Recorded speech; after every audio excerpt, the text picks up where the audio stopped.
So today's topic is Tyrannical father as a parenting role model. Um, Sahil Adeem will be speaking on this topic with all of us guys. So I think without any further delay, I would request Sahil Adeem to please start start the topic, please. Before we start, I think, yeah, are you sharing the screen? Yeah, yeah. Yes, dear. Can everybody view the PowerPoint slides?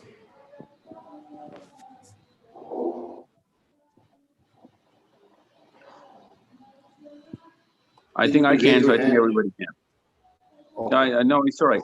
Yeah. So the one thing that I would like to request everybody is to actually try and engage in audio, so that I can actually, because I can't really see all the chat comments and questions, and I would like to uh, indulge in the current mindset while we're going through the session, rather than just waiting for questions in the end. That's one. Secondly, we are only going to speak in English because of the international audience, and this is something which is might just create some sort of a hindrance for people who cannot understand the technical terms or the way I speak. So that's also one more reason why people should actually start not just by typing, but also by just speaking out. But unless you're doing that, please, I would request everyone to keep your microphones on mute. So I think we should just kick it off. Anything that Tanzil, you need me to actually? Are there any other rules and instructions that you would want me to follow? Okay, last time we had a discussion that we wanted the audience to indulge as much as possible. So as Sahil Adeem has requested you people that if anybody has got any kind of question, they can simply ask it themselves instead of raising the hand or sending them in the chat box. So we encourage an interactive session this time. So whenever there is a question, please you can ask it by switching on to your mic or camera. And we would also encourage you to those who can to please be present in terms of video and audio, whatever is possible. So, are we going on YouTube as well? yes, we are. We are live on Simple Outcome as well.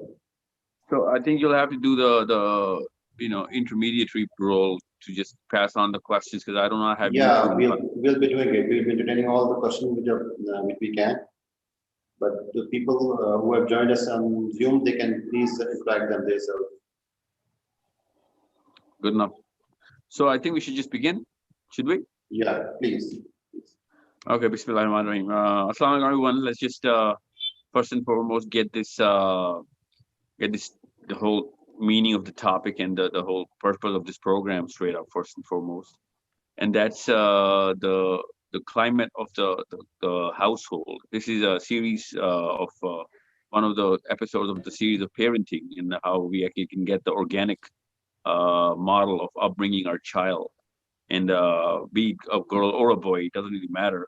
And this is one of those many sessions that we actually hold religiously, so that we can actually get our purpose straight, which is at source code, my company, and my own personal real inner calling is to actually get the original world order in place in the planet. And the only way to do that is to actually fix the household. And when I say household, I actually mean parents. So this is one of those episodes, and this is why we're going to go real technical, real hard. We're going to grind a lot of things in the minds of the people who are ever going to listen to it right now, or through YouTube. So please forgive me for using a lot of technical terms. I would like, and I would try my best to actually explain them as much as I can, as simply as I can, because there are so many words uh, that are not available for literal translations in English or Urdu. So we'll have to use a little bit of science.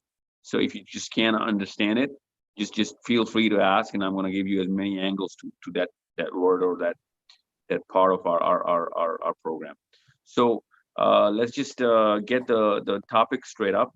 This is topic came to us from one of our groups, which is very good because this is one of those issues which are common, most common in classes of lower or middle socioeconomic classes, which means it represents the mass. Even though psychologically and academically speaking, this is not one of those issues which are just in the SECB or Cs. This is very common SECAs as well because of a lot of reasons, which I'm going to quickly go through.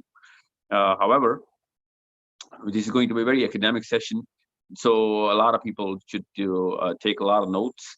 The slide decks that we have, there's so many that I'm going to talk about. We're going to share them later on. We're going to try and simplify them. As you can see that, and you will see in a moment, that these slides are a little technical, not so much, but for some people it'll be very technical. So for that, we'll translate all of those slides into a lot more simplified versions, and then we can share them through many groups that I'm sure you're part of, or you can be part of by asking questions and getting those addresses and numbers from WhatsApp or Facebook and YouTube. That we actually are currently running. So I hope everyone can understand me. So I'm just going to just try and explain this topic. The tyrannical mindset is as commonly known as a classical aggressive, or in psychology we call it the classical bull disorder, which of course most people have, and it's not just specifically for men. When I say tyrannical father, it's a general term because I have more reasons, and I'm sure all of us know that this is not just specific to men only. A lot of women are practicing this tyrannical parenting model as mothers, and we're going to discuss that as in the perspective of men only right now. We're going to discuss that in perspective of women later on in other episodes. But why I wanted to talk about this is from a man's perspective, is so that we can understand that probabilistic this is way more abundantly Hello. found in men. So we have a question. Sanjay, if you have a sound coming from any microphone, you do know that you have the ability to mute that person if he does not have a question, because some people do not really realize that Can I talk to him? they have a microphone on. Yes. Yeah, we are muting all those. I think we have a question here. Yes, please go ahead before we start off. Yes, please. Okay, good enough. So let's just jump right in.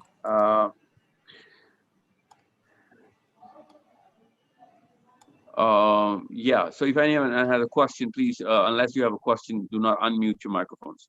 So why are we actually specifically targeting the fathers here? I myself am a father. I know that a lot of people are going to take a little bit of an offense that, there could be many mothers who are tyrannical, and I agree. But we're actually going to cover both. We're just taking one because it is more abundantly found. And that's why we're just jumping from the father's perspective. Now, what is the tyrannical mindset, and why do we call it a climate? Because the climate is set by in most cultures. In most cultures, the climate is set by the more aggressive presence in the house, and naturally, a man has a way more aggressive presence inside the house as a father and as a husband. And I'm not saying that as it's like a rule of thumb. I'm just saying it's the probability of us having a more aggressive mother who's actually calling the shots on the climate. Of course, there is presence of such a case, but more often than not, we can see that in all cultures, it's not a socio psychological thing. It's a pure psychological thing. It's a physiological thing, actually, when you look at it, that the man actually sets the tone of the house. And we say tone is the climate. And I'll tell you, it's a technical word, the climate. I'll explain to you what a climate is, so that you can understand that that's the only purpose of a parent. If you can set the climate right, you will have a way lower probability of mental disorders and aberrations, and smaller or even deeper syndromes inside your children. So that climate is defined by the kind of physiological and psychological makeup that a human child is going through because of the environment around him. Could be from the mother, could be from the father, could be from the both, could be from any guardian, could be from elder siblings. But the climate itself is the most pivotal determinant of how a child's psychology and physiology uh, is constructed. And then later on, it manifests itself whenever it can. Most of the psychological disorders which people show, for example, one of the most common and uprise of the disease that we now see is the bipolar disorder. It was not that common before, even though we knew what a bipolar disorder was 50 years from now. But now I can see an uprise of bipolar disorder in men a lot more than in the last 2 decades, and maybe a little more. And why do we have that kind of a bipolar disorders manifestation now, in especially in male? And that actually we all know as academics that the bipolar disorder of an adult male actually is triggered later on, but it is structured uh, at the earlier age of even as low as 3 year old. So we know that all psychological disorders are decades old. They just show their symptoms later on. So we really need to understand how important a job of a man and a woman is when they're actually bearing a child and then they're raising the child, and what kind of biases and what kind of mental issues that they themselves have, and they unknowingly, unintentionally, and subconsciously cause all of those diseases to actually make a way bigger and more deeper level disease in their own children. So that's one of them is the mindset of tyranny that human beings actually naturally have, and that's something which is caused through mostly caused through the kind of subconscious uh, routines that we are all going through. Nobody actually wants to be a tyrant. People actually think that this is the only real disposition that is going to get them to their purpose. And that's a very common thing. People don't really want to force other people into their opinion. People, ideal disposition, natural disposition of every human being is that if I say something kindly, even if I am wrong or right, if I say something kindly, that's the easiest way for me to actually get the obedience of people. However, most people don't listen to you when you're speaking kindly to them. So there is no on and off switch. There is no submit or rebel switch in human beings. So what we do is we actually take the high road of getting the stick in our hand and actually start to beat everybody around our perspective and just herd the whole people like cattle under our reign. That's what tyranny is. So we naturally do that by raising our voice or by shouting it out or by reinforcing it through our body language. And then we take the next and final step that we actually start the aggression or the assault. And that assault does not really mean that you start beating up people. Assault means that you actually override the perspective of other by just aggressively following your own and making other people follow your perspective. And that's a natural human psychology and behavior. But when it comes down to parenting, we really need to understand that if you are a man who has one or maybe more children, and you really do not know the repercussions of what this kind of mindset and this kind of behavior sets as a climate, then you're actually a way bigger criminal than all of those people who are actually, that we see committing the crime, because you actually caused the basis of that crime to be set in your children's brain. Now, this is a problem which people don't understand as because it's not visible, and it's going to be visible 2 decades, maybe 3 decades from now.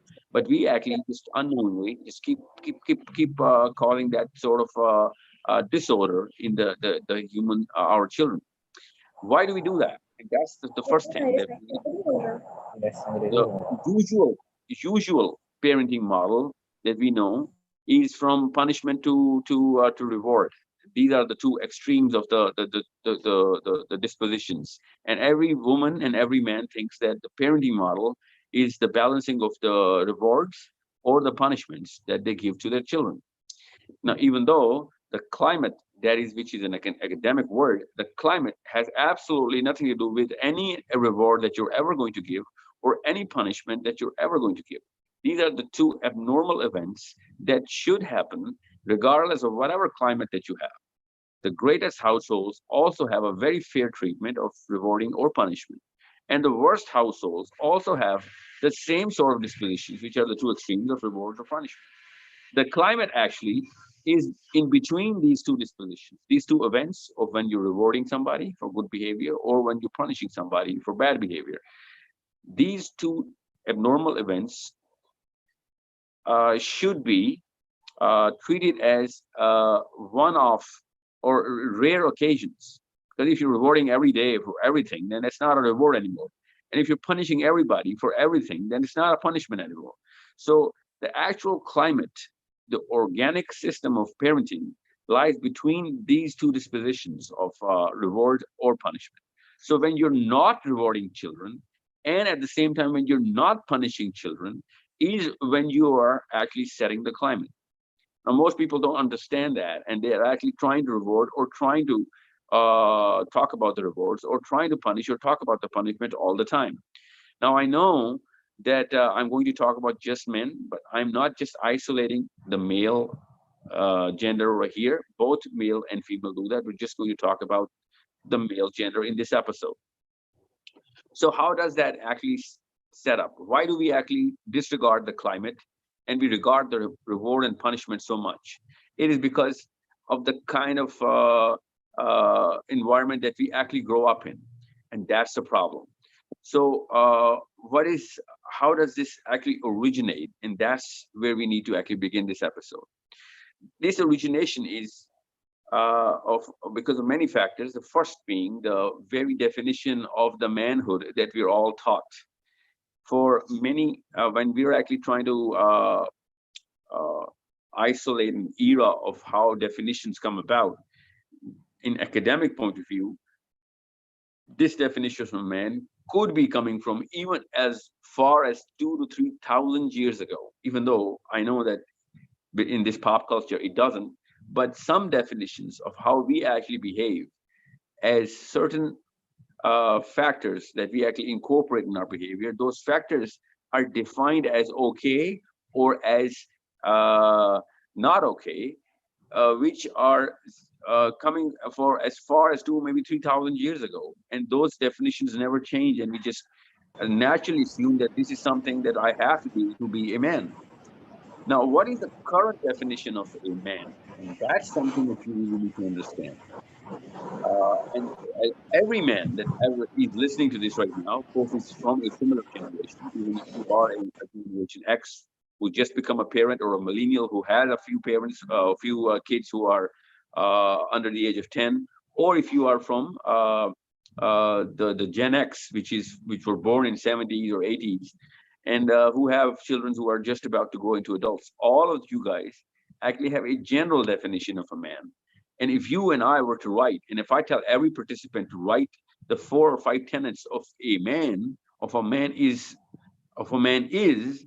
what a man is supposed to do, then most of us are going to write the same sort of bullets, which are going to be similar, whether you're in America or Brazil, you're listening to it in Africa right now, and you never grew up out of Australia, or you're from the subcontinent. It's regardless of any culture, which means that there are some certain tenets that come through eras and eras ago, and we are just getting those literal expectations which are upon our shoulders all the time when we are young boys. Now, they come from theology, they come from politics, they come from cultural norms, they come from international exposure through technology, through social media. All of these combine to come up with some sort of definitions of what a man is supposed to do. So there are from some 4 or 5 tenets that actually contribute to construe the definition of a man. Now, this is something which we subconsciously inherit. We inherit that from our fathers or our elders or our teachers or wherever. Now, make sure you understand, I'm not talking about the child right now. I'm talking about the father who has become a tyrannical father. I'm talking about how a father becomes a tyrannical father. Okay, we call that a Führer psychology. Führer being, of course, Hitler psychology. Führer psychology is a coined term which was coined in the late 70s when we actually started, when the academics went to task to understand how a man actually disrupts the whole psychology of the children and even the household. Now, people who who get married in their early 20s, this psychology of the man actually paves the psychology of not just the children but the wife as well, and that's something which is called an irreversible effect, because when a woman and man both jump into this sort of pure psychology because of the man or the woman, then there is no escape for the children, and that actually devastates the psychology, which we're going to cover in the next 20 minutes. So how does a father become a part of the, could you go to the last slide please? How does a father become uh, a, a, a tyrannical being? Where do the definitions come from? So let's just go through that. Uh, we usually, uh, when we have a definition, it is not a very high resolution picture of what I am supposed to do when I'm 30 or 40. Uh, and every boy is going through that. We pick up our tools and little tricks during our teenage, and when we are young adults, we are actually naturally very confused as to how are we supposed to place ourselves in the society, and who is going to do what to gain that respect, be it money or position or authority or whatever. We actually keep picking up those clues and those little tricks during the way, even though they were supposed to be given to us before we actually were 14 or 15. And that value system, that psychology, that normality is, since of course not on such a high resolution, because parents don't literally go to work to this task with their children. So when that boy is growing up, he literally picks up a lot of low resolution definition from everybody he can get his hand on. And since of course he's too young, so whoever is older than him is teaching him every single thing, from peers to seniors in school, to teachers who really do not know what they're doing, and especially parents. So when he actually comes up with a very amalgamated view of what a man is, and that is the first reason, and that's the foremost reason of why there is absolute tyranny in his own household when he becomes a father, because there is no set platform. He has many platforms that he's actually juggling during his course of being a father. One day he's actually, or one moment he's actually in a very normal psychology, and all of a sudden some other trigger, which it is deeply embedded in his own mind. That trigger is caused because of whatever comment his wife has to say, or whatever his job has to actually give to him, or his boss is not really treating him well. All of a sudden his inner psychological issue manifests out, and he actually comes right inside the pure psychology. When I say pure psychology, means the tyrannical side, his aggressive bull side, and he starts bullying his own children and his wife. And that's something which causes the biggest problem, because of the low resolution picture of what a man is supposed to be. And I'm not going into chemistry right now. I'm just talking about psychology here. We're going to cover chemistry later on. So this is, however, a very chemical phenomenon. My certain chemicals have dilated their centers so much during my childhood that it becomes so easy for me to get those triggers, and all of a sudden I lose my control and I become tyrannical to the kindest people, to the most caring people towards me, which is my family, my wife and kids, to the most loyal people. I actually start treating them like Pharaoh treated the people of Moses.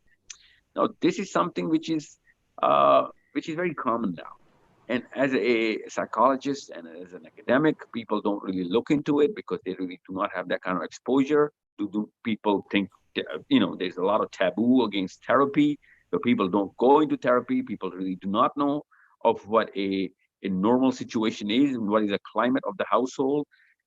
So it is going to happen, and it's becoming a more of a common thing, which is why human beings as a system are going towards lower scales of morality, lower thresholds of evil, or higher tendencies towards immoral acts, and very weak fabric of character, as we can see from 1,000 years ago, and even going farther back in history. Even if we think that there was lesser scale of knowledge, you can still see that there was higher scales of character, especially at an individual anthropological level.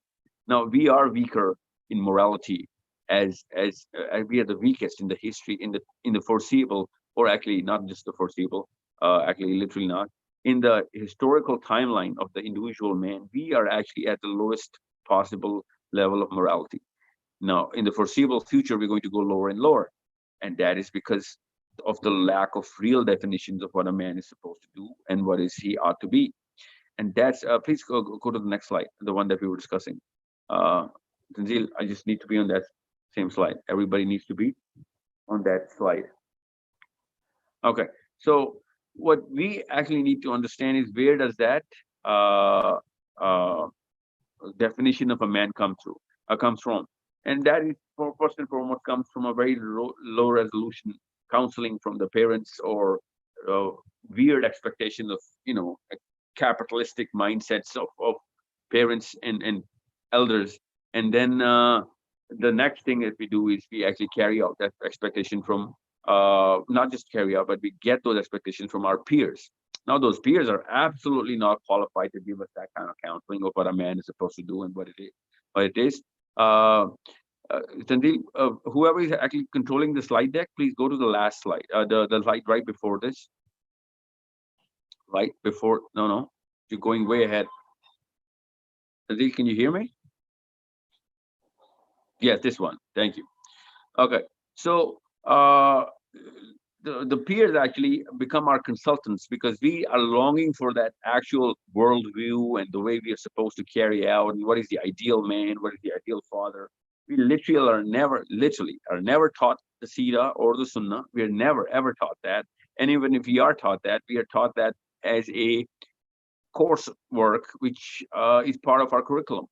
And of course, no child is going to get his worldview from a curriculum which is just going to end at at the next examination. So this is something which is not part of character building in our kids. Sira is not even a percentage of our character building, and we never are taught about the Prophet ﷺ as a father and as a man, and what is the epitome of a man, and how actually he manifested all of those traits as a young boy of any kind of Islamic household, from Indonesia to Argentina.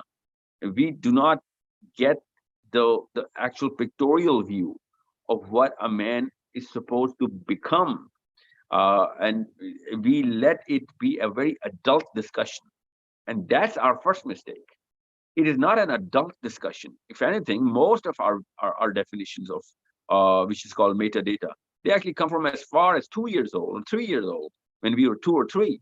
So at that time, we actually missed out on the most basic things, which has caused millions of problems for all men, especially in the roles of fathers. They're absolutely devastating fathers at a lot of levels. I'm not just criticizing every man here. I'm just talking about in general perspective, that we really did not have a platform to fall back on. So we actually pick up every definition of every hero that we get. We never get to see the domestic side of that guy. And this is why we actually get to have a lower resolution of the picture of the man. Second thing that we actually go through is, from every different culture, we get those definitions which actually trump the theological platforms. For example, our local heroes are talked about and are discussed way more than the Prophet. That means that the cultural aspects trump the theological aspects. So we get to actually practice way more our local hero become, and that's a serotonergic reaction. I'm not going into chemistry, but our prime chemical hones into all of what our prime hero has to offer. So my whole chemistry is trying to mimic the man who I think is the actual hero. And who is the actual hero in my mind? The one that was discussed in the first 12, 13 years of my life. That's a simple rule. So I technically cannot actually have two different heroes, because my chemistry is going to tune towards one. And that's how strong a culture plays a part in ruining the chemistry, because no culture has ever come about, which is ever going to produce a man like Muhammad. So that's a problem. So we already had all of that sanctified knowledge, pristine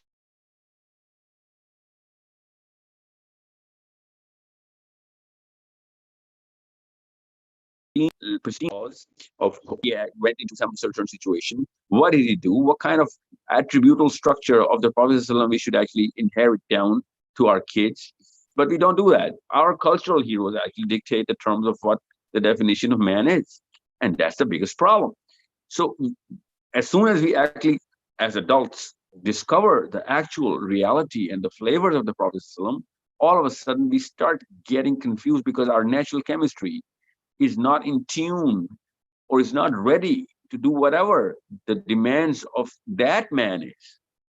So what we do is we keep our natural inertia, and a lot of people don't even get to see the real picture of the the Sira and the Sunnah. So whenever, for example, in the late 30s or early 30s or in the late 20s, if a man gets to discover that, oh my God, all of the current cultural heroes that I had actually have literally nothing in common with the Prophet ﷺ. So who am I supposed to mimic now? Of course, natural conscious behavior is to actually mimic, because everybody knows that I need to mimic the greatest man ever who ever lived. But I technically cannot do that because it requires a lot more breakdown of my current inertia that I'm actually currently living my life on. And all of those confused value systems of the capitalistic nature in this era, of course, before 1750, there was no capitalistic attributable structure, but now we have. So uh, it's not easy to just let go of everything. So all of a sudden, that dissonance creates the biggest nuclear type of reaction inside the mind, because we start to lose our very sense of self. Every man goes through that. And of course, men are supposed to go through that way more than women, because women are technically not supposed to be tested on the pedestal of the Prophet as a man, as a father, because women are not fathers or men. So they have a little bit of a handicap here. However, I'm just talking about men right now. I'm going to cover the woman part later, and we're going to cover how that happens and what kind of problems women go through when they actually go through this cycle. But when men go through this cycle, and all of a sudden they discover that most of the heroes that I was mimicking do not really qualify to the actual reality of a man is supposed to do, then he actually becomes that much more frustrated, and his psychology is it becomes a little perverted in a sense that then, because he now loses his actual esteem in his own, in front of his own self, and that's a normal psychological phenomenon. And he actually reacts to that every single time he's put on the spot by his wife or his children or his peers or his own self. And that's the scale of right and wrong. There are a lot of rights and wrongs which we don't practice because we were never, we never get to see that being practiced by our cultural heroes.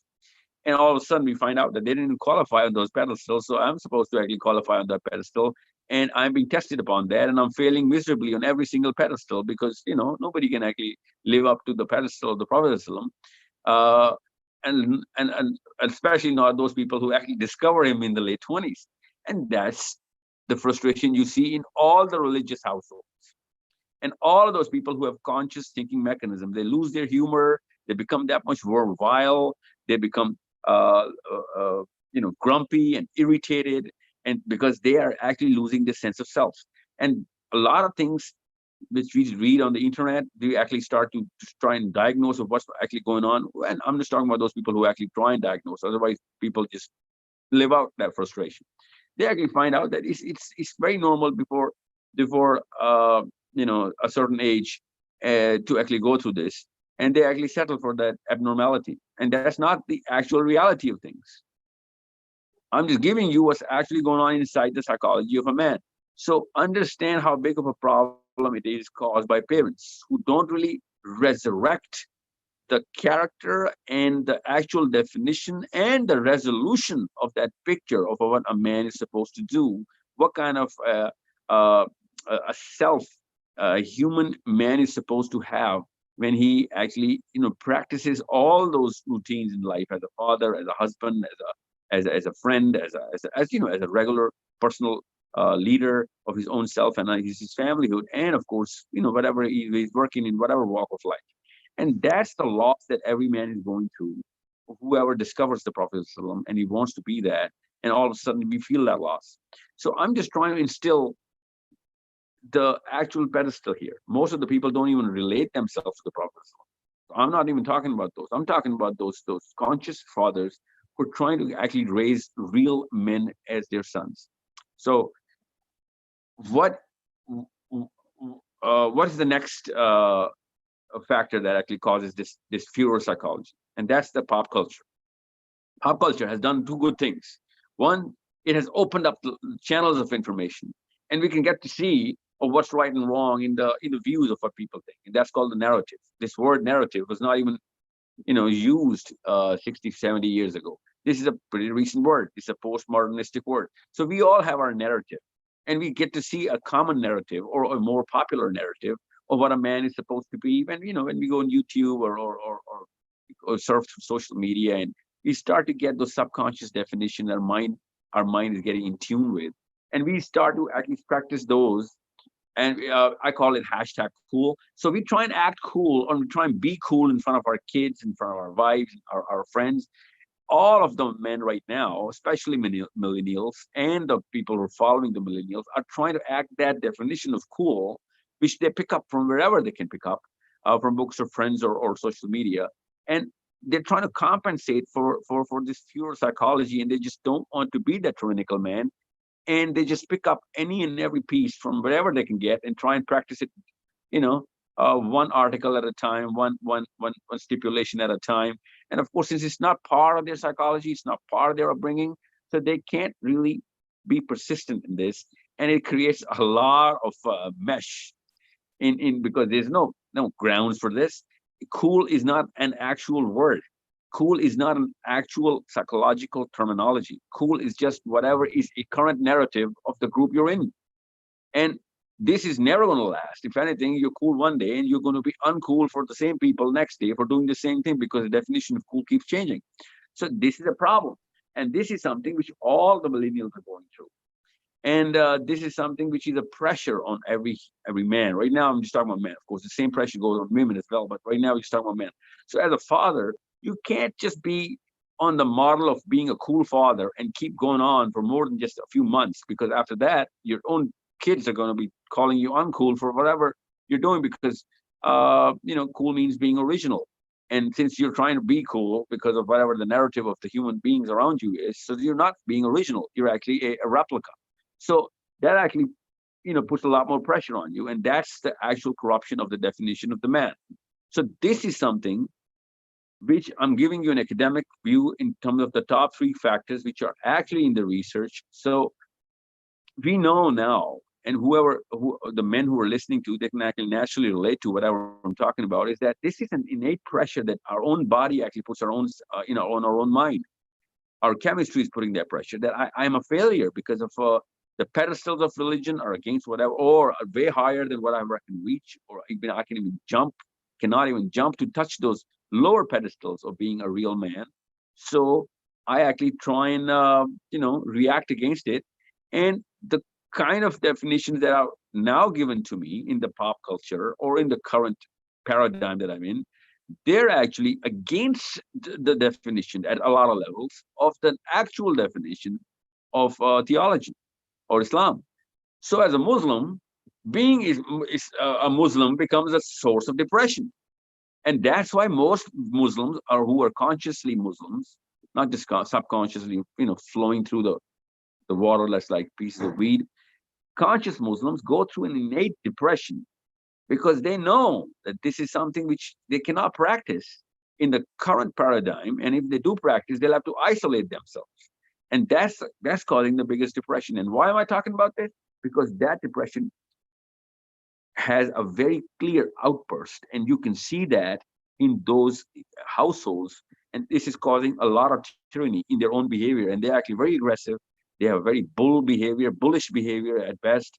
And they actually dictate their terms, and they actually, have a stick in their hand all the time. And they try and, herd their children into a certain behavior, which is never going to happen.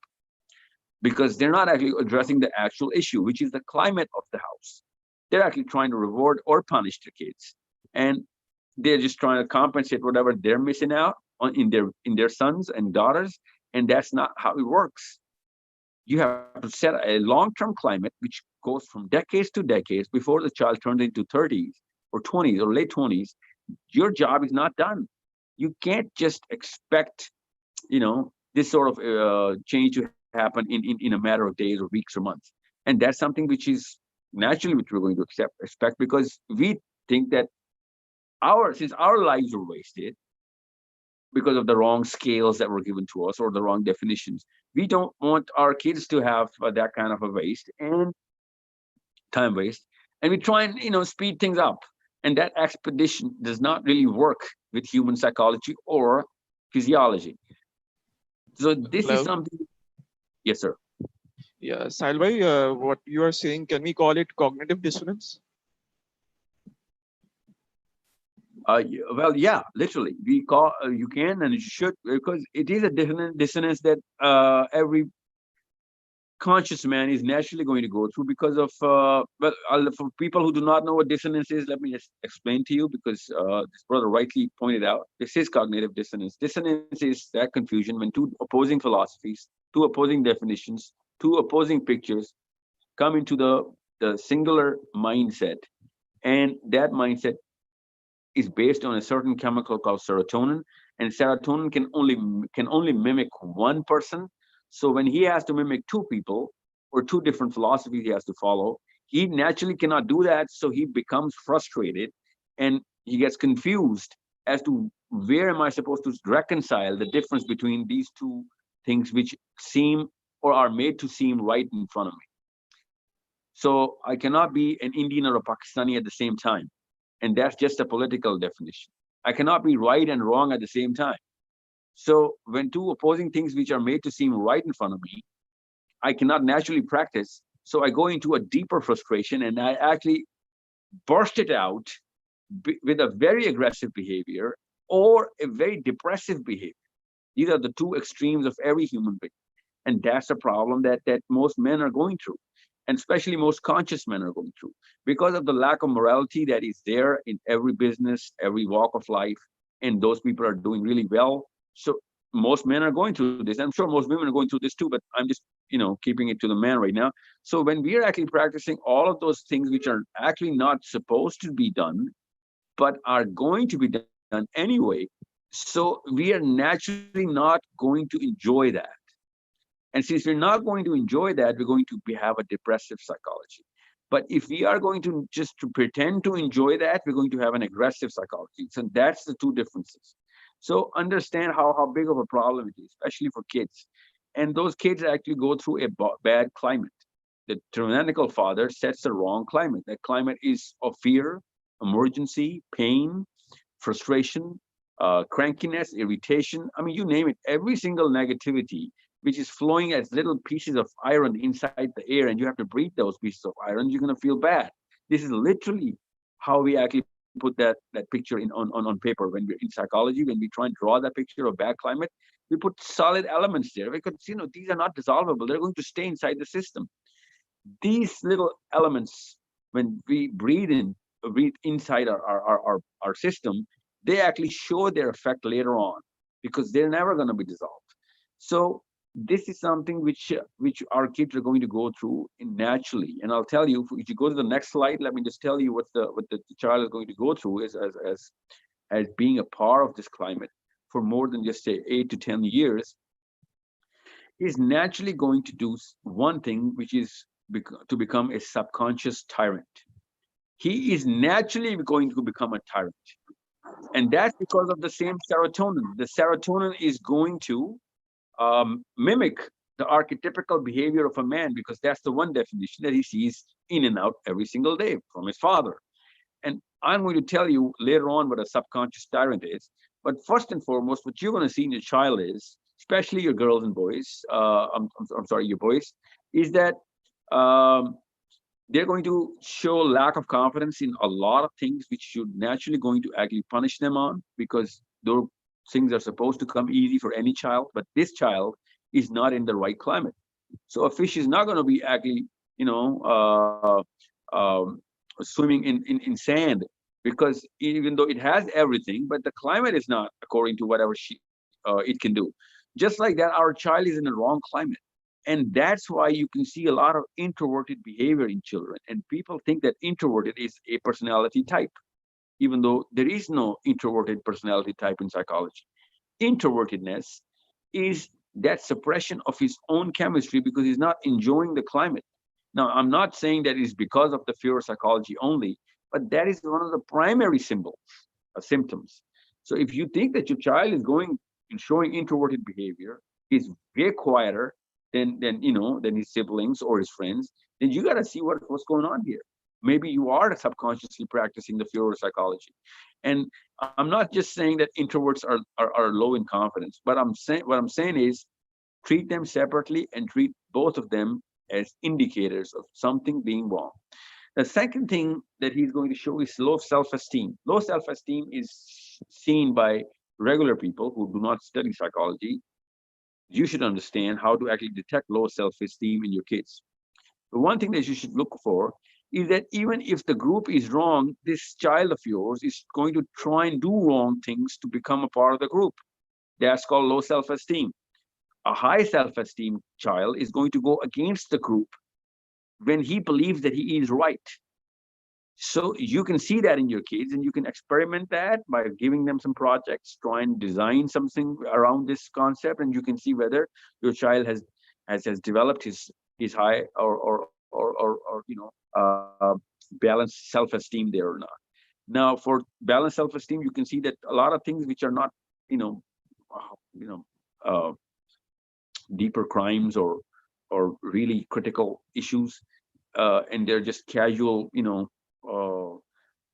things which you can actually let go. And he actually sacrifices his morality, presumably, he's actually committing a crime in your books, but those are not things which he thinks are really serious. Then you can let go. It's just that's just what every child is going to go through, and then you're going to actually have to pep talk this child out of that as well. But if he's actually not committing certain crimes and is going against his own siblings or friends or classmates or even teachers, and you think that he stands up for whatever he thinks is right, then he's got some really good, well-developed, grounded self-esteem, which he actually can bank on for the rest of his life. And that's what parents develop. But fear psychology, or the tyrannical father, makes sure, and not consciously, but subconsciously makes sure that the child does not develop self-esteem at all.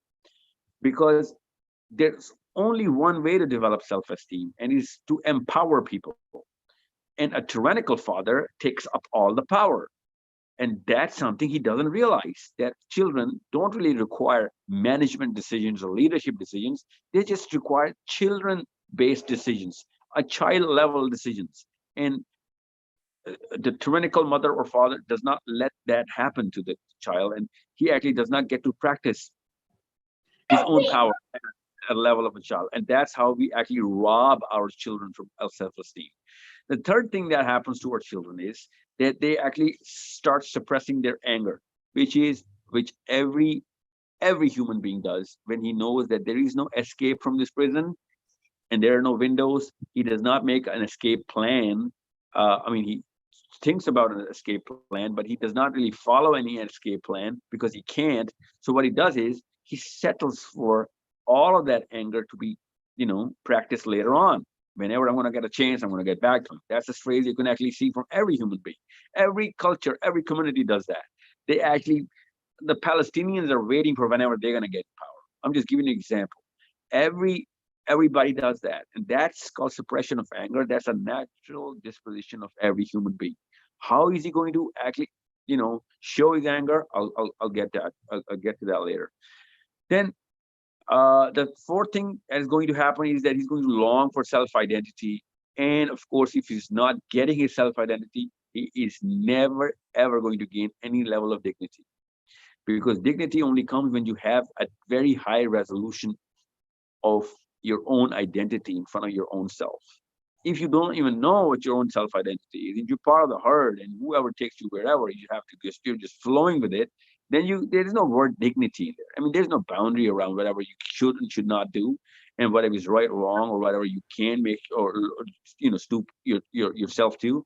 So you can see a lot of those people, and you can see a lot of those kids actually practicing way deeper immoral actions, way more in quantity and in gravity that they were never there before. And a lot of things you can see coming about as scary level realities in front of us, that what our kids are doing as soon as they get a chance. And that's because they're not developed, they have not been helped by the parents to develop a good level of dignity about whatever they who they are, and how they actually how they are unique, and what is their actual worth in front of their own self. And since they don't know their own worth in front of themselves, they think they're worthless in front of everybody else as well. So that's why they can go down to any level. And that's something which is probably the biggest problem, and definitely the biggest problem of the future. And that's what you as parents can never ever even imagine, that your child will never have self-identity or low dignity, and it's going to be one of those most immoral people who does not really know who he or she is, and anybody can misuse him or her for any gain. So something which is probably to think about, because uh, this is the end of humanity, as far as I can actually tell. And then, of course, the hidden frustrations is the last thing, which is a bag of a lot of problems, which is at a lot of levels, from defining his own status quo to understanding the kind of goals that he's ever going to make for himself. All of those are going to be compromised because of those hidden frustrations, and he's going to actually brand himself as a failure, and he's going to settle for that. And you're going to see a lot less human level performance in terms of his profession, or in personal life, and all walks of life. He's going to have way lower performance and efficiency, and then he's going to, of course, have lower energy levels to actually show lower resilience towards the problems he's going to get, because he's naturally going to have lower skills. And those kind of low scales are something which are becoming way more evident now, and people technically don't want to really reach for the stars anymore. And that's why you can see, even in technology and even in sciences, you can see way less progress now. And this is something which is something to think about for those people who are really conscious about what their child has as a purpose to be developed later on. Now, all of these 5 signals, and there are many, but I'm just picking up the of course, the bigger pieces of the pie. They actually contribute towards making a subconscious tyrant. What is a subconscious tyrant? Subconscious tyrant is the guy who's waiting for weaker people to practice his tyranny on. This is simple. So as soon as these children are going to grow up and they're going to become fathers, the first thing they're going to do is they're going to practice the same behavior that they saw in their father, literally, and they're going to take it out on their wives and kids. Literally, they're just waiting in the shadows so that they can mimic the same sort of behavior. And you can see your father, you can see your own self. I can see myself. I can see a lot of my father in myself. I can see a lot of my grandfather in my father. That's how natural serotonergic behavior is. That's what serotonin does. So these subconscious tyrants are just waiting to become tyrants later on, as soon as they're going to go through that. And we've run many surveys, many companies. That's what my company does. And you can see that the kind of feedback that we get from a lot of bosses, from a lot of their subordinates, and we run profiles of those bosses who are actually very fewer psychological dispositioned. You can see that their own household had fewer psychology in them. And I'm not just talking about a throw of dice here. It's a more than 95% confidence level, though the question is going on. So it's a very, very direct correlation between what your domestic psychology and how you practice it later on in every walk of life, not just your work life. So your subordinates are going to face that kind of tyranny. Your kids are going to face. So it's a vicious circle that I started, and my son is going to make that go through many, many circles. and he's going to become a far bigger tyrant because he's going to actually have a lot more time to practice that. And he naturally is going to, and the biggest problem with those people are, and they're naturally going to rebel against whatever my rights, my things that are rightly practiced, what my morals represented, and he naturally is going to rebel against all of those standards that I actually set for myself. That's why he is never going to follow those sort of idols that I actually set for myself and for him, for his own self as well. And somehow that, when we say the hatred, that hatred is a double-edged sword. It actually not only kills whatever is wrong in the one that you hate, but it actually starts to develops hatred for something that is right inside me as well.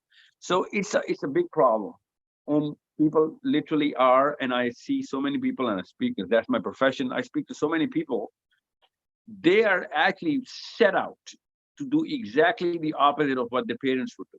I mean, that's like their life purpose. And these are the regular statements I hear, that I don't want to be my father. I don't want to be my mother. I want to do whatever my mother did not do. I want to do what my father could not do. I mean, I'm thinking, how did they actually miss out on the big picture that their father was a human being who had a lot of good as well, but they just disregard all of that good because of that suppressed anger that they had, and they develop it and they sharpen that sword, and then they actually start carving every single aspect of the father's personality, be it good or bad. And what's very that's very natural. That's how biased we are as human beings. I myself, while I'm actually narrating to you all of this, am carrying a lot of biases, and I'm actually, as as much as I can work on my own biases, I better start, working and eliminating all of those biases before I start to do any sort of implementation of my fatherly plan for my kids. So there's so much that happens to a child under a tyrannical climate. So now the question is what to do. Now I am a tyrant. What am I going to do? First and foremost, try and jump into therapy as much as you can, as soon as you can, sorry, and try and understand how important those zones are. There are three zones only: the zones of reward, the zones of punishment, and the zone of normality. So what is the zone of normality? And that is the 90% of the life that you actually spend when you're reading a newspaper, when you're being in your room, when you're sitting down, when you're with your friend in front of your kids, when you're walking around, when you're talking over the phone in front of your kids, when you're actually talking to kids over dinner or whenever, and when you're just discussing things. Those are the zones of normality, especially when you're talking to your wives, when the kids are looking at you, when you're not actually causing any sort of punishment or reward. That's called the zone of normality. You need to be getting a feedback right away. Who's going to give you a feedback? A tyrant never gets a feedback. If anything, if he gets a feedback, that is a very good feedback because people are afraid of telling him the truth. So you need to actually start a build-up process, first and foremost, of the diagnosis of how you're doing and what are you doing and when are you doing it. People are not just going to give it to you. So you're going to have to keep practicing a lot more kindness and building a lot more courage, and stop punishing those people for just your wife and kids for giving you that kind of feedback. And you have to actually start, it's called the pretentious zone. You have to start pretending that you're not going to punish anything or penalize anybody for giving you that open feedback. And that's something which is going to have a lot, of effect on your kids, because even that is going to be construed as one of your elements of tyranny. So you make sure you actually, pass through that zone really well. Once you are starting to get feedback, especially from your peers, because your family is not just going to give you feedback right away. Your peers they can. That's why they're your friends. And if they cannot, then you have a way bigger problem that this presentation has to offer.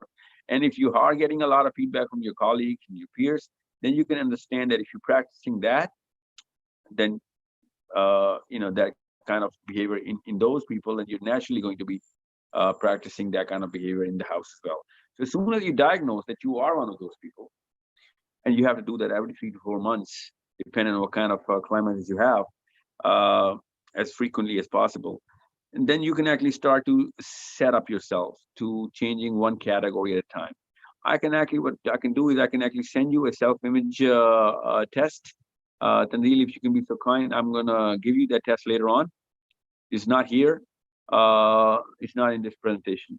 I'm going to send you the test. People who really want to work on the feedback of how they are actually perceived inside their own household, especially in their friends and family, and that's a test for them. It's an emotional intelligence instrument. We give that to every professional training participant, but this is something which some people might be interested in that. So let's go to the next slide. Let me tell you, once you diagnosed, you have to understand. Then you got to take it to step 2, which is to change the climate of the house. But before that, let me just give you the child's chemistry, which is very important for everybody to understand. Let me just go to the slide next to it, please.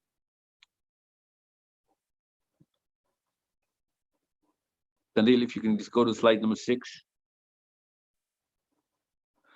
So what is the chemistry? What happens with the tyrannical father? Why are we talking about this? I mean, psychologically, yeah, we understand that. But what's going on inside the chemistry? There's a way bigger problem going inside the chemistry, which is, showing its effects in the psychology later on. And we have to understand what's going on inside the body of the child, especially the brain. When you are under a father, or a mother, in this case a father, because a tyrannical father causes way more tyranny than a tyrannical mother. Trust me, this is a very big percentage of a problem that a man can actually cause in his family and children. So what happens? What happens is when the father, a tyrant father, walks inside the house, even if he's in the parking lot, and he just announces entry inside the house, the climate changes, and that climate changes inside the minds of the children and of course the whole household. And that climate is not a good climate. As soon as that father enters the household, the kids start to generate fear, and that's not just the fear of his presence, the fear of the worst possible situation that they can actually witness. And the next slide, please. Okay, you know what? No, this. No, I'm sorry. I apologize. Let's just go to this slide. Now you can see the pituitary gland. Pituitary gland actually determines whether to do something about this emergency or not. Since I cannot, this slide does not show the 2 amygdalas. There are 2 organs inside the brain. They're called amygdalas. What they do is they perceive that emergency. They perceive the climate. The climate is hot. The climate is cold. That's how they actually detect. So if they're cold, you're happy. If they're hot, you're scared. Soon as you enter the house, your children actually have hot amygdalas. As soon as they turn hot, the pituitary gland, it actually goes through a certain synapse, which is called the fight or flight situation. This is a shift into a sympathetic nervous system. When I'm talking to you right now, when you're all normal, it's called the parasympathetic nervous system. As soon as the amygdalas go hot, it shifts into a sympathetic nervous system, which you're going to see in the next slide. As soon as the sympathetic nervous system is triggered on by the pituitary gland, the cortisol, which is on this is the color and the size of the gland, it is sticking right on top of your 2 kidneys. That's why it's called the adrenal medulla and adrenal cortex. These 2 glands have get a direct order from the pituitary gland to release cortisol, and it releases cortisol in the bloodstream. And as soon as, since it's a neurotransmitter, it releases cortisol with the speed of electricity. So right in that second, as soon as you enter the house, your children and your wife has or have high cortisol levels. As soon as they have high cortisol, if you can go to the next slide, please now. As soon as the cortisol is triggered, which means the sympathetic nervous system is on. No, the slide next to it. I'm sorry. Slide next to it. Yeah, the sympathetic nervous system is on. This is what's going on as a bad climate through your children, inside your children. They're just running a glucose-based, lifestyle. What sympathetic nervous system does is it actually causes the human body to actually react for their own survival. So your kids try to be away from you, they hide themselves in the bedrooms or wherever they are. They try not to show themselves to you. They try not to carry a dialogue with you. They only reply when you talk to them. These are all the indicators of a bad climate. When kids naturally initiate a conversation, they just come and try and be with you, and they actually have insightful questions that they really want answers to. That's the signature of a parasympathetic climate. Understand the difference. And if they're trying to mask their fear and they start asking you plastic questions just so that you won't be mad at them or trying to hide something, that's also sympathetic climate, nervous system based climate inside the house. So what's the problem? Why, I mean, why do we have a problem? It's a natural system. Why are we discussing another problem? The problem is that when a sympathetic nervous activity goes on, as you can see, it actually is it's called inhibitory cycle. Inhibitory cycle is opposing to as opposed to the excitatory cycle. So in other words, the sympathetic nervous system stops every single function from every single organ of the body except pumping glucose to the muscles.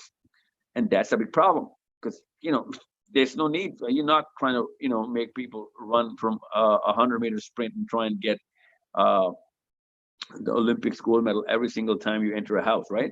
So what's the actual problem here?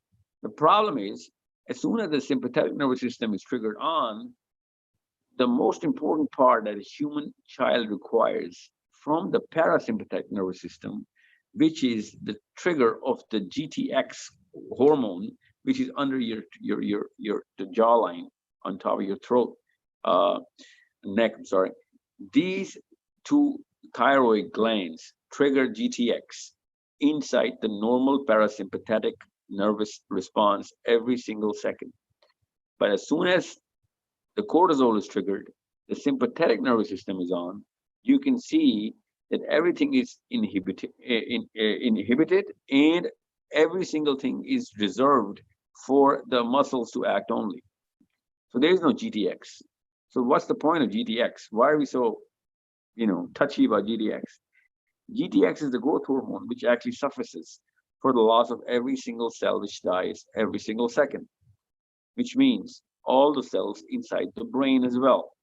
So in other words, as soon as a tyrant father enters the house, the brain stops functioning of every child.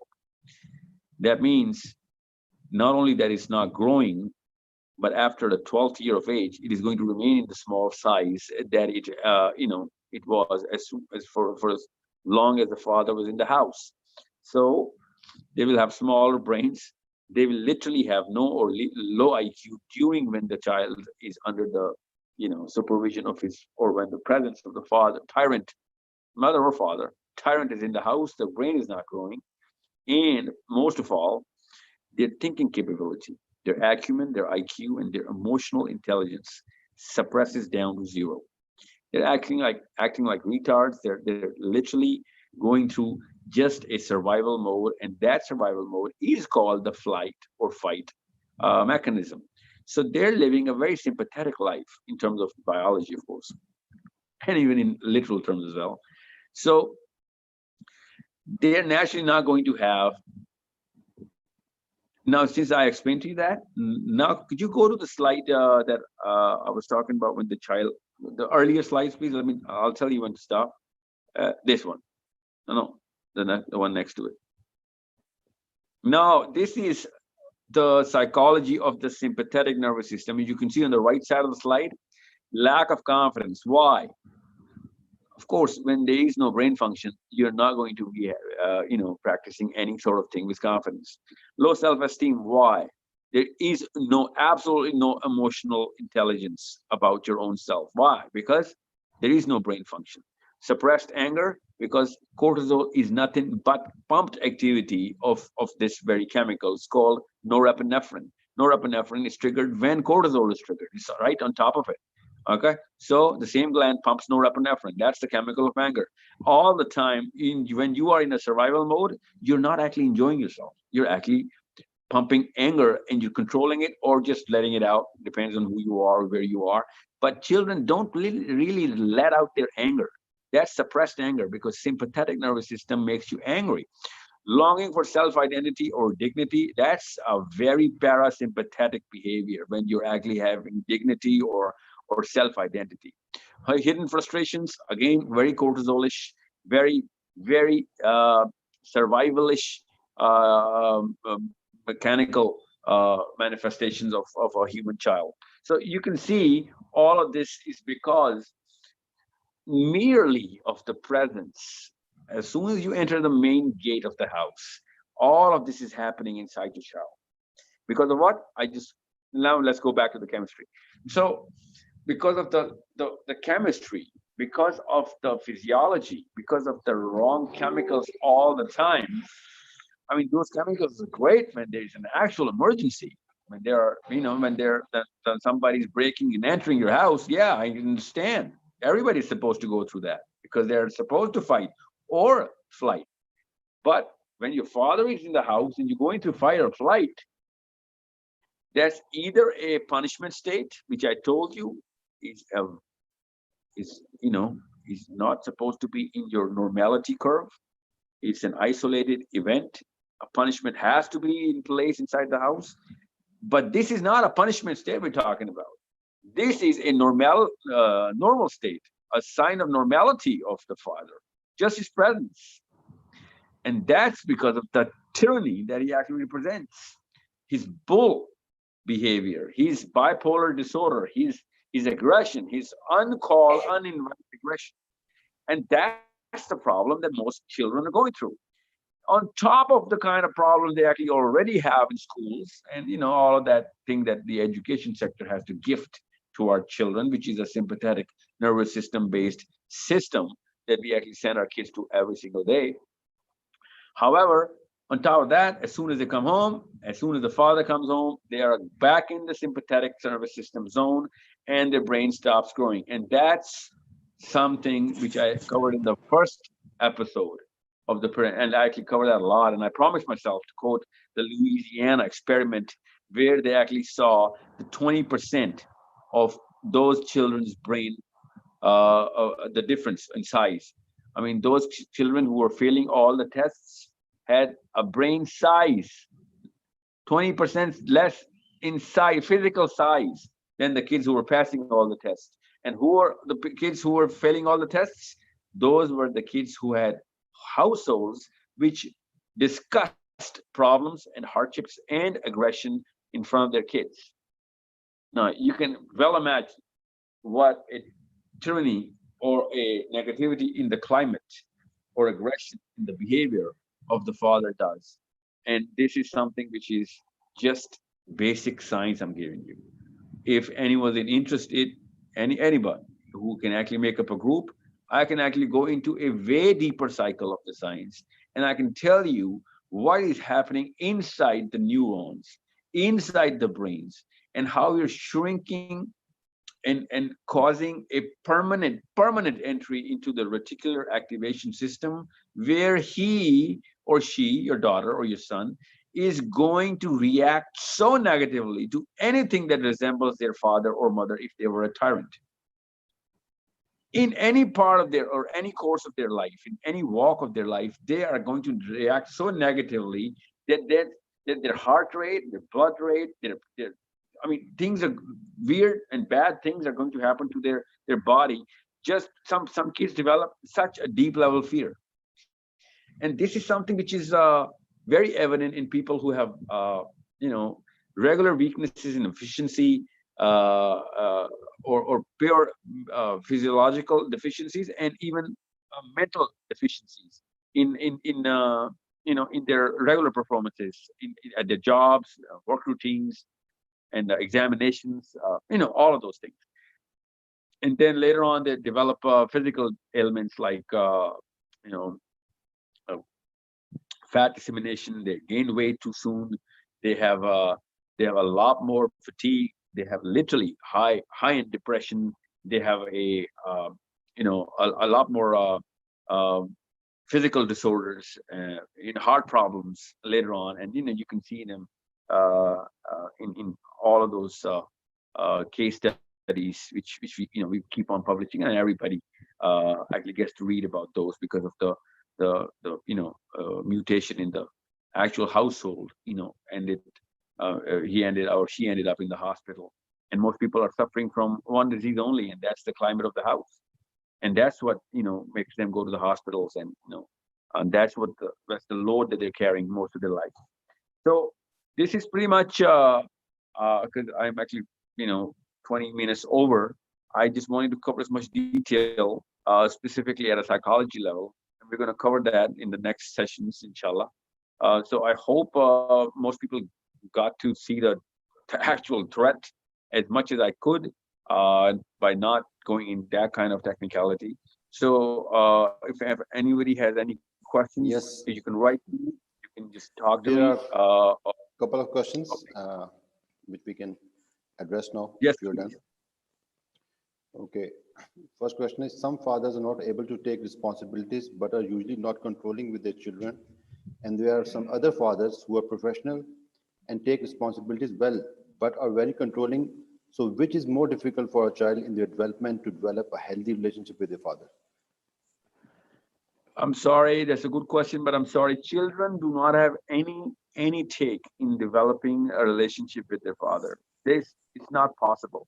We're talking about uh, we're talking about a more difficult job than Palestinians developing relationship with uh, the Israeli uh, Ashkenazi Jews, Ashkenazi Jews.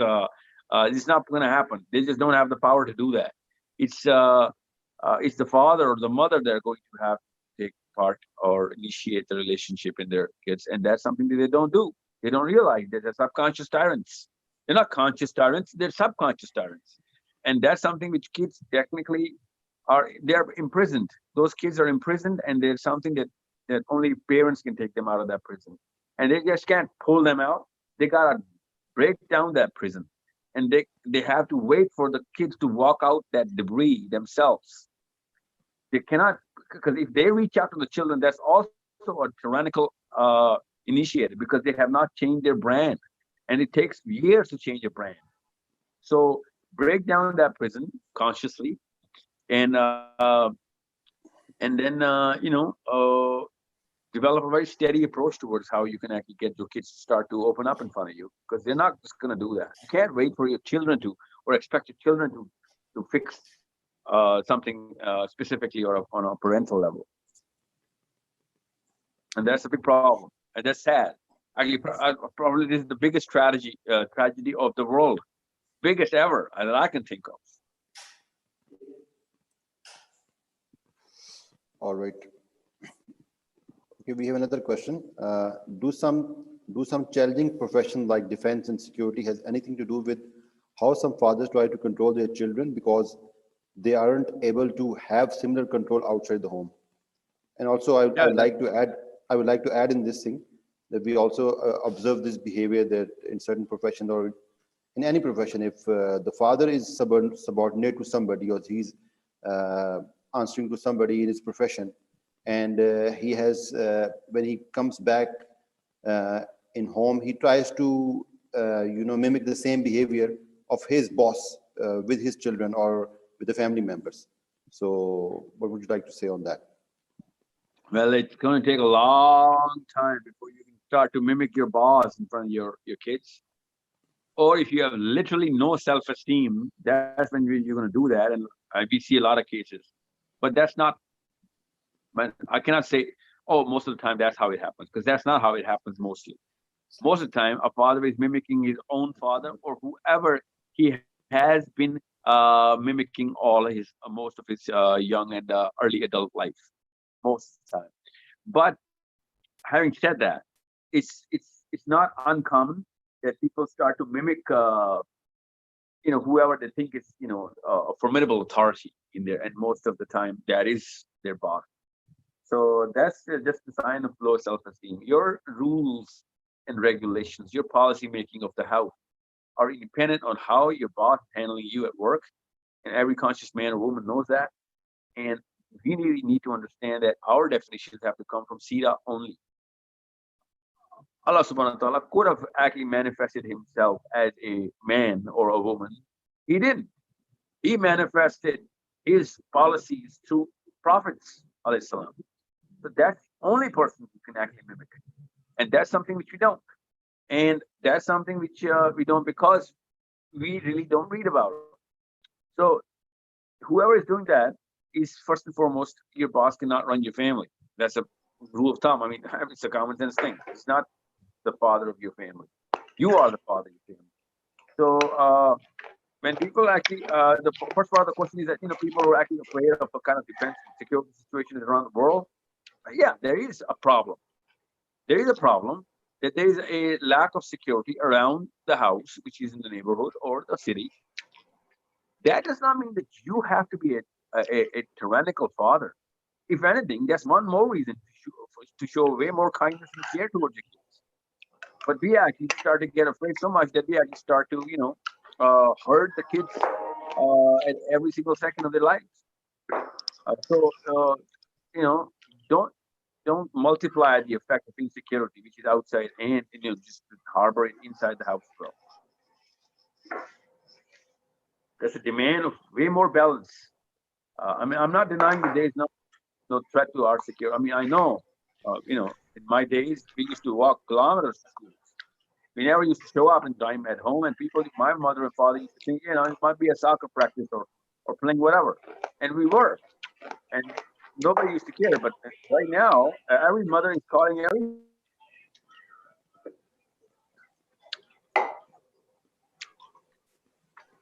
So that's how it is, and So, sir, what's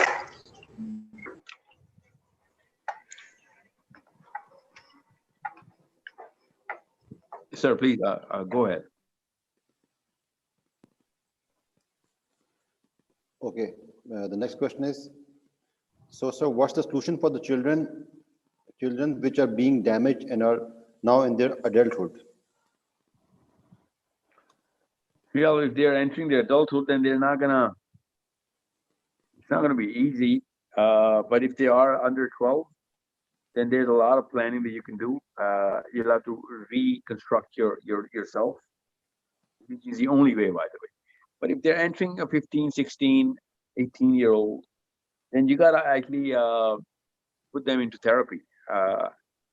And that's, I mean, I know because there's a lot of things that you can do if you are actually consciously trying to fix those things. But if a professional is not doing their therapy, then you better start jumping into doing their therapy yourself, because this is something which is, I mean, it's not a favor that you're doing to yourself. It's a favor you're doing to them. I mean, it's a duty that you have to. I mean, it's not just a favor. I'm sorry.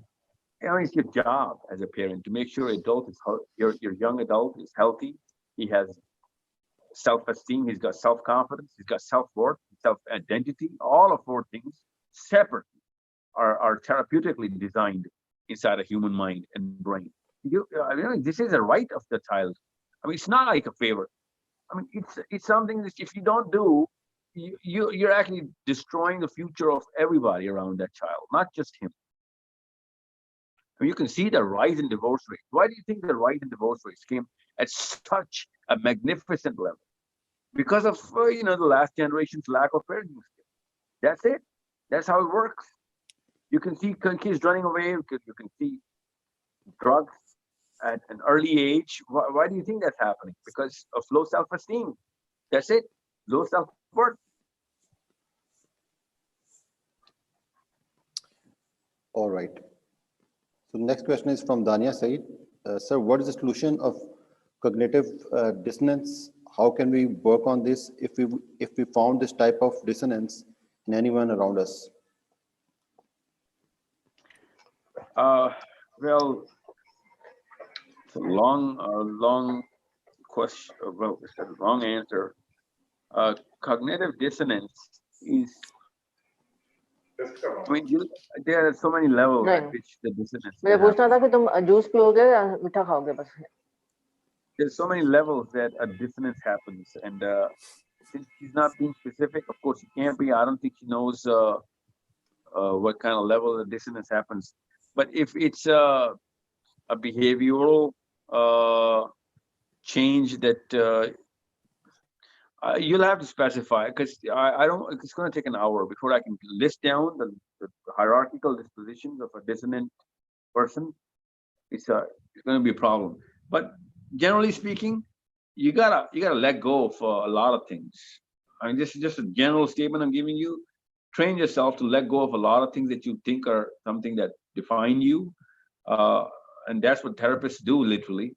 But I'll have to really get a lot of data about when you put a person in the counseling room and he thinks he's got a lot of confusion and there's a lot of dissonance at a cognitive level. It's called the cognitive behavioral therapy. And we'll have to figure out how we can actually try and recreate his, literally recreate his personality. And for that, we need him to understand of what kind of personality he's aspiring to or inspiring from, be taking that inspiration from.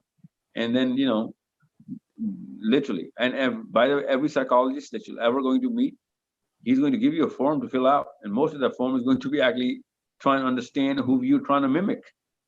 And that's how big of a problem cognitive dissonance is. Because if you can see two different or opposing attributable structures in his form, you can literally see that, he's split up. And by the way, multiple personality disorder, it is only found on those kids who have that kind of bad climate inside their own houses. Bipolar disorder only found in those people who have had a bad climate in those houses. How do you think all of these, why am I mentioning these? These are the worst cases of cognitive dissonance. All right, we're going to take next question from YouTube. Amna is asking, is there any hadith or ayah on the importance of father role? Yeah. Hadith is very clear that Allah has only one disposition, the fitrah, one disposition that he gives to every child. It is upon the father or mother that they are going to create a Christian or a Jew out of him. Otherwise, the same fitrah of Allah is given to every child, which means that Allah subhanahu wa ta'ala is actually creating the right behavioral, attributable, and mental makeup of every child. And we change it to, whatever the theological perspective we've actually concocted by our own pens, which Allah subhanahu wa ta'ala spoke about the Jews and the Christians, that they will actually use their own pens in my book. They wrote their own manifestations of what right and wrong is. It's called the Taghut. Why do you think the Prophet said a Jew or a Christian? He could have easily said, it is the father or the mother who takes him to a totally different direction. No, he didn't say it. He said, God creates every child on his own fitrah, and the mother or the father takes him to become a Jew or a Christian. It's a very big statement. If you look at it, it's very simple. I mean, it's not a complicated statement. It's a very big statement, though. So whatever we're going to do, whoever we're going to call our hero, or whoever we're going to actually mimic, or we're trying to become like one, is something that our father and mother is going to determine. The second thing that the hadith says is that whoever raised his son, a son or two daughters, according to the psychology that I have, Nahaj, it's called Nahaj in Arabic, then he will be between Jannah, just like these two fingers are, the one that I'm holding for you. So understand how much of a responsibility a parent has, especially a father. And Sir, I have a point here. Hazrat Umar has a very tyrant father, but how the Prophet trained him on his seerah. So I like your comment on this. well, I'll give you an example on this, literally, by quoting Abdur Rahman bin Auf radiallahu anhu, because Hazrat Umar actually, because of his household, and that's a very good case study. you can see that everyone in Makkah was afraid of Umar ibn Khattab. All Muslims are afraid of him. All non-Muslims are afraid of him because of his the climate. And we all have read about the kind of household Umar grew up into. And when Abu Bakr Siddiq nominated him as the next ruler of the whole Ummah, Abdul Rahman bin Auf actually went to Abu Bakr Siddiq and he grabbed him by the beard and said, I'm going to get to make you stand in front of Allah on the day of judgment. That you nominated a man who is that strict and aggressive. And I'm not going to let you go. Abdul Rahman bin Auf, the greatest of the greatest, Abdul Rahman bin Auf said this to Abu Bakr Siddiq, the torch of all Ummah. So Abu Bakr Siddiq replied, and he says, do you not see the change Islam has given to Umar ibn Khattab? Did you not see the change in his personality? He literally said personality, of the hilm that he's carried because of Islam. You have to understand that. And this is something which is the gift of the therapy of Islam. That's why I said Islam used to cure the mental disorders of everybody. And now Islam has become a mental disorder for Muslims. Because our parents are not actually carrying the sword of or the platform of Sira in our kids. Every Muslim, naturally, when he becomes a conscious adult, goes into depression. Oh my God, the whole world is against me, and the whole world is calling something else is right and something else is wrong. Most of the things in Islam I can't even practice, let alone mention them in public of Islamic nature. We're actually this is the kind of world we live in. So it's a very tough job for a regular Muslim to raise a Muslim child, which is going to be practicing the psychology of Ali bin Abi Talib or Umar ibn Khattab. It is not possible. I mean, it is possible, of course it's possible, but I mean, it's not easy. So what I'm saying is that the therapy of Islam actually is the only real therapy. And that's Umar ibn Khattab radiallahu anhu is a classic example of how, there is this book by Abu Yusuf al-Usairi on Umar ibn Khattab. He actually writes that if Umar ibn Khattab did not accept Islam, they actually, jotted a graph of what Umar ibn Khattab would have gone through if he did not convert into Islam. And he writes that at best, he would have, and that's not a high probability, but at best, he would have become the leader of Quraysh. I mean, at best. They said there's no way that they would have let Umar ibn Khattab a leader of Quraysh because he was in the lower tier of the tribe of Quraysh. And at best, if he had everything going his way, he would have become a leader of Quraysh. And he also writes that he would not have even survived because of the kind of habits he had. He would not even survive for more than 30 or maybe 40 years of age. So Islam is something that actually brought Umar ibn Khattab into the light in front of the whole planet. Umar ibn Khattab is probably the most quoted name in the world of leadership and non-Muslims because of the 10 years and 11 months that he spent as the ruler of the whole Ummah. He became one of the biggest gifts of the future till the day of Qiyamah to every human being because of whatever he did and the way he managed every single thing.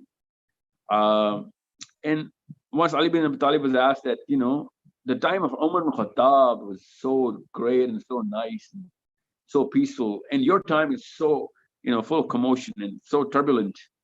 What is the difference? And Ali bin Khattab says that Umar had me as a soldier and I have you as a soldier. That's the difference.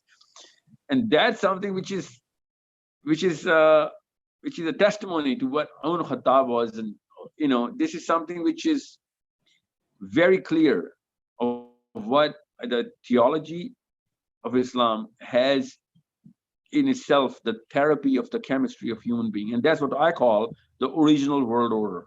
And that's what the Prophet ﷺ did to everybody. The Prophet ﷺ actually, reset the whole chemistry of the human beings. And that's when he said that my time is the best of time, and every time following that is going to be worse and even worse.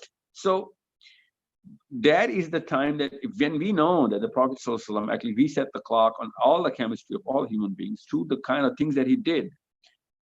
And we know that Sahabas went through pure therapy and they reset everything before they were Muslim, and then when they converted and they went into the tutelage of Nabi al-Islam.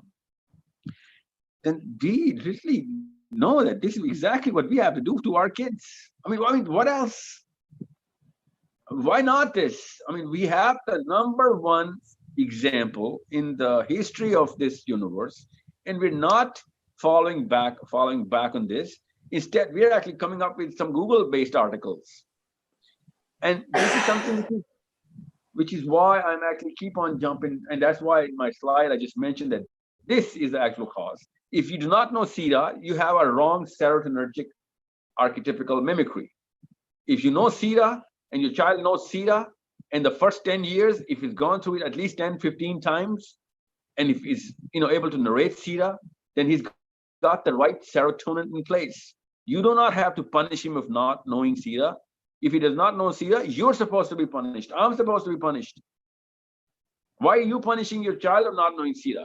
You know what I'm saying?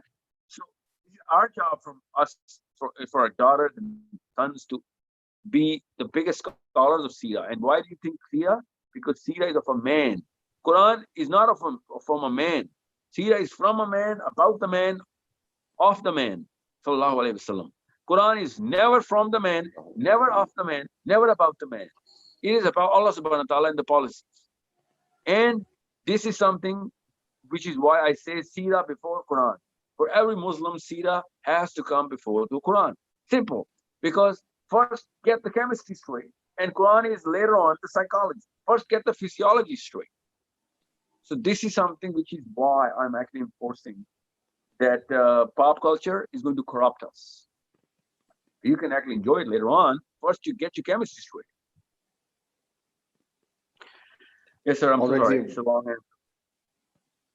Yeah, is it someone want to ask question, or should I continue with the one I've got on the chat?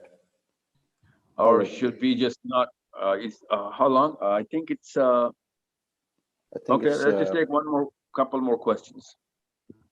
Yeah, I think we can continue for 10 to 15 minutes, and we'll then end it around 12. Actually, I have a session. I had a session at 11:30.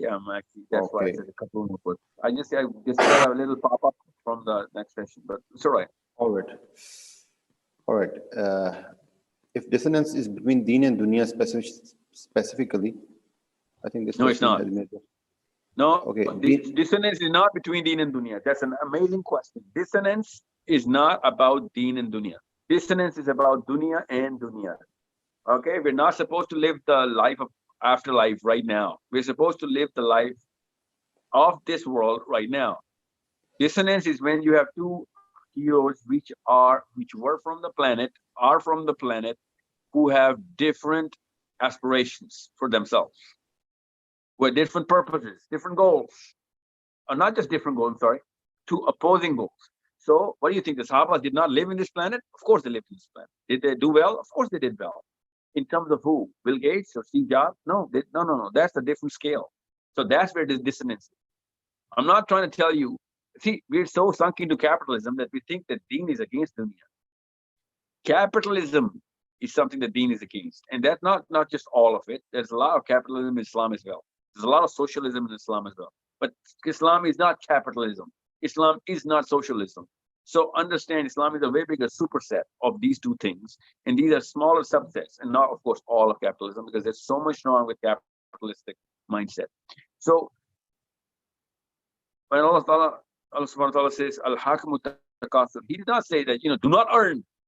He says, why are you going towards access? Why access? You know what I'm saying? And now Bill Gates is saying that I cannot give my $70 billion to my kids because that's going to ruin them. I'm only going to give you 10 million. That's it. Jeff Bezos says 1 million to my kids. No more. That's enough. You're going to start your own. I started from nothing. Otherwise, you're going to become literally, you know what he said? You're going to become chemically corrupted. Of course, he didn't mean chemistry like this, but but that's what they realize as well. Al-Hakamut Takasur is something which every billionaire realizes. It's not the answer to the questions. You're going to go through bigger problems if you do not struggle for it. So understand, Deen and Dunya Deen or dunya is not the right way. Either it's dunya's different definition than what Abbas had. That's what dissonance is. Let's go on. The next question. Okay. So what's the next question is from Talha Yusuf. So what's the solution for the kids who are not studying and wasting time with their friends? Shouldn't their father be a bit aggressive or harsh to stop their child from being spoiled after they have tried explaining the child politely? Well, when you say kids, that's where the problem is. Kids under, when I say kids, I mean kids under 11, 10. Those kids are in no punishment zone. They're in a counseling zone for sure, but not punishment zone. Kids under 14, over 14, 15, yeah, they are in punishment zone for sure. So before 13, before 12, let's just say before 8 for sure, you cannot just start, beating them up for no reason. And the very fact that Sunnah alayhi salam is against it. I mean, how dare we actually start putting our fist to the kids? It's not possible. But did the Prophet punish adults? Of course he punished adults. Islam is a very balanced religion where punishment and reward is at the same time to a human individual. Islam is all about punishment to the wrong things. What do you think? Allah is treating non-Muslims for punishment? No, punishment is for everybody, Muslims or non-Muslims. So it's just the same kind of ruling. I'm not trying to tell you to take your kids to the judge and try and get them punished. What I'm saying is punishment is a very necessary part of your human fabric. Reward is not that important, but punishment is way more important. So you need to understand that unless a child understands what the value of punishment is, why the hell is he being punished? He doesn't even understand why the concept of punishment is. This is the part of the brain that actually rationalizes the concept of why I'm supposed to do whatever I'm supposed to do. Why?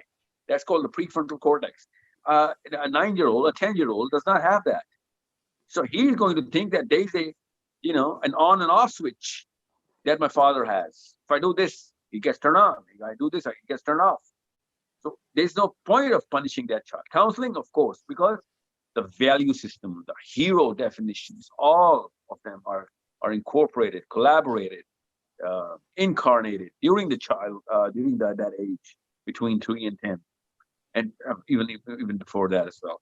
So you gotta create values, and boundaries, of course, but not physical punishment boundaries. Repercussions have to be by design, not by just cultural definitions of oh, you hit your children, oh, that means I can hit my children. That's not how it's going to work.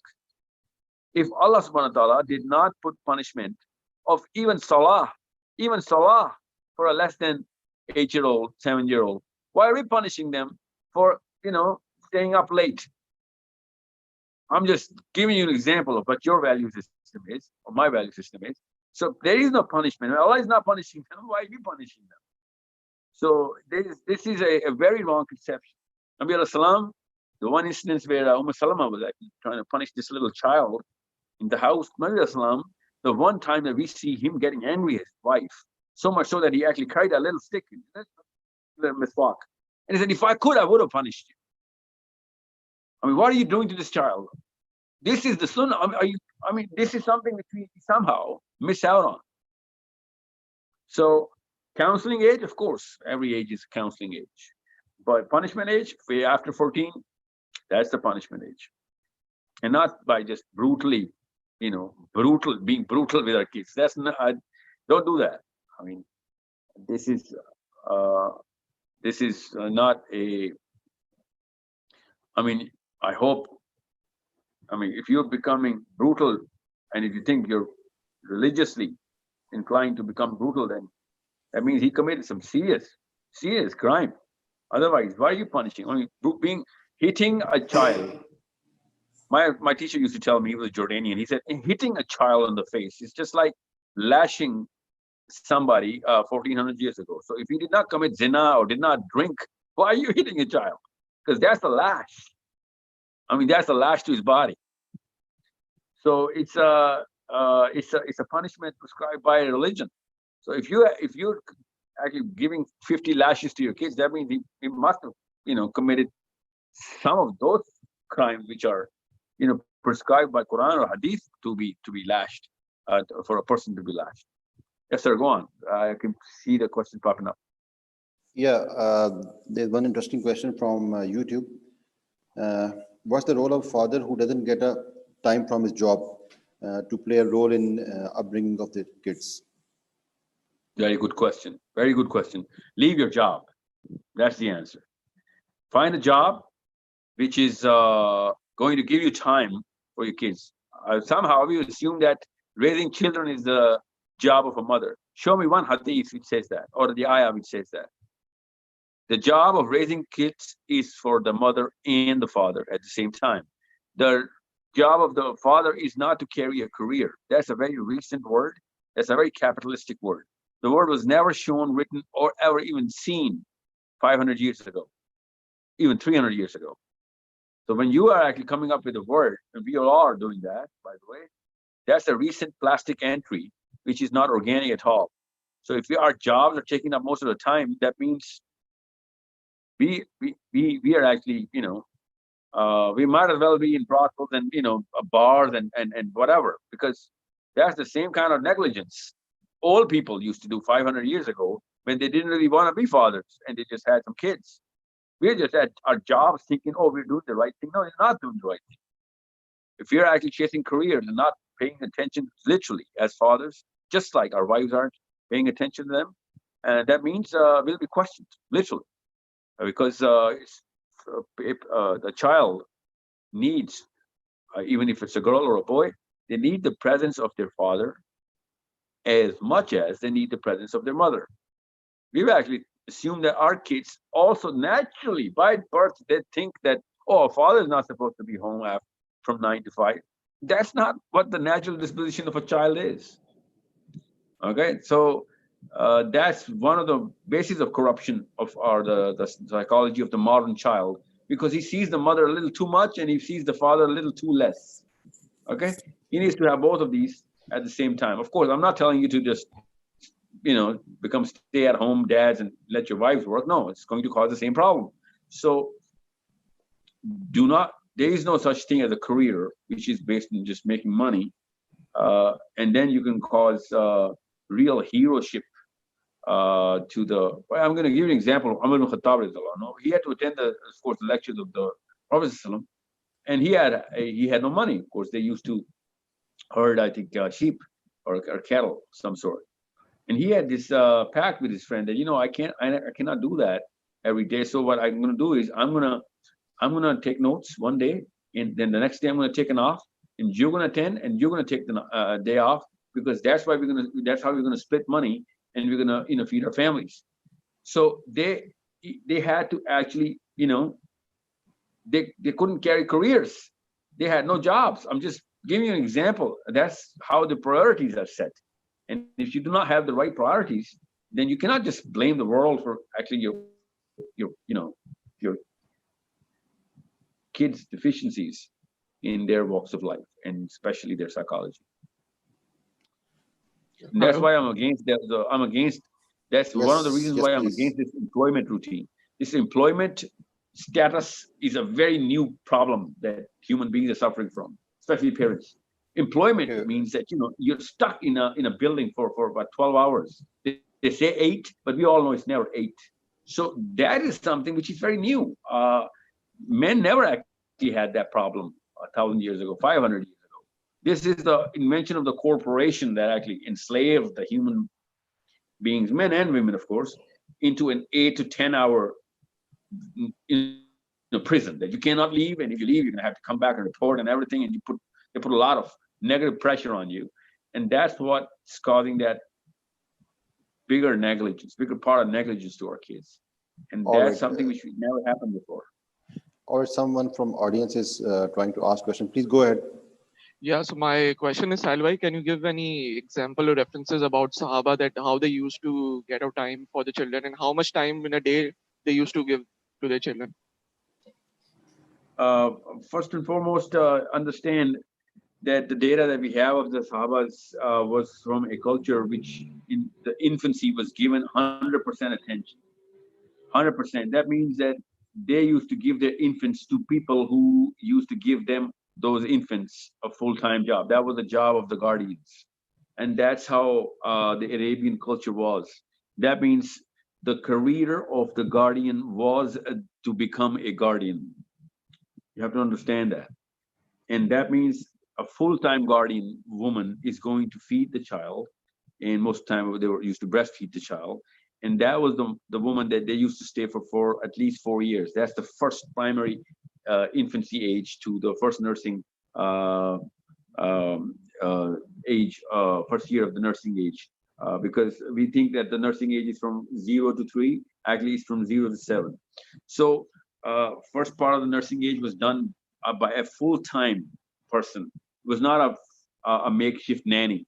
So they used to actually get through the training of linguistics and the whole nurturing. But since, of course, that's not a prescribed decision of Allah subhanahu wa ta'ala, but since the Prophet did not stop that, so we are going to, take that as primary. So because if the Prophet in his own time, he had stopped Arabs from giving their kids to the people who used to feed and take care of the kids, then I would have been like, you know what, that's pre-Islamic culture, so Islam came in to abolish that. But no, he didn't. Islam kept that. So we actually have multiple nannies and mothers and different guardians changing all the time, and that actually causes literally devastation to the chemistry of the child. He or she does not get to bond, and that means lower oxytocin levels in the children if they keep changing the guardian, especially the female guardian.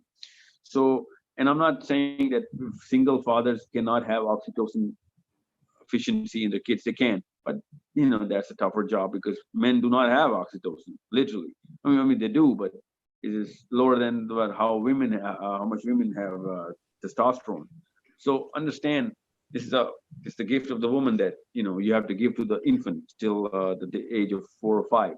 And I personally believe till the age of 7, a child, a human boy especially, has to, and of course girl, but boy has to grow under the presence of as many women, caring women, especially one constant woman that he can. And the more you can have for sisters and khalas and pupos and whoever is your caregivers, the human boy is going to develop that much oxytocin, and he's going to become that much of a giver.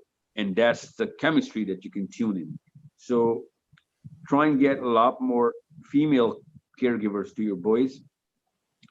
And I'm not through this session trying to get you to get married to more women. I'm trying to tell you that it does not matter who those women are, as long as they're naturally inclined towards the child. And if it is, big sisters are a natural presence, khalas are not a natural presence, and pupos are not a natural presence. But if you are in a joint family accommodation, that's a gift. Try and get those women to have more presence around the child for the first 4, 5, 6 years. And then later on, your child's chemistry demands that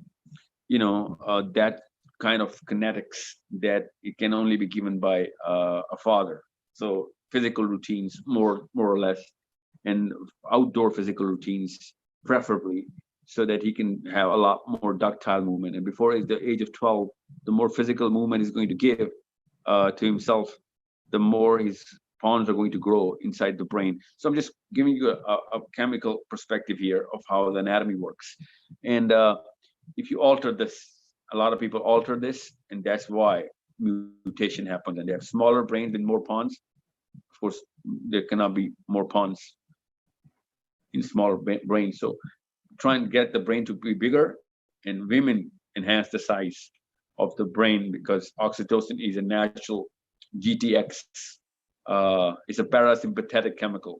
So it's when you're under the influence of oxytocin, that means you're under no stress, no worry. You're under a lot of care and a lot of security. It's called the Peltzman effect in psychology. People who have oxytocin, they actually take way bigger risks because they're not afraid of the risks or the repercussions. And that's called the Peltzman effect. Why are they not afraid of the repercussions? Because they think someone's got their back, literally. So people who have more oxytocin are naturally more courageous, way more, they have a lot more to sacrifice, since sacrifice requires courage. So they are way more sacrificing, they're more givers, and they're more compassionate. Of course, compassion is only oxytocin based. So you need your boys to be compassionate. Why do you think people have such an easy time raping little girls and whatnot? Because they have no compassion. They're not raised by organic standards. If anything, they're literally raised inorganically. So understand how this works. But to answer your question straight up, Sahabas had a totally different model. We don't give our kids to pure guardians and they're going to give our kids back after 50 years of their life. So we have to introduce that here as much as we can. Not the model, but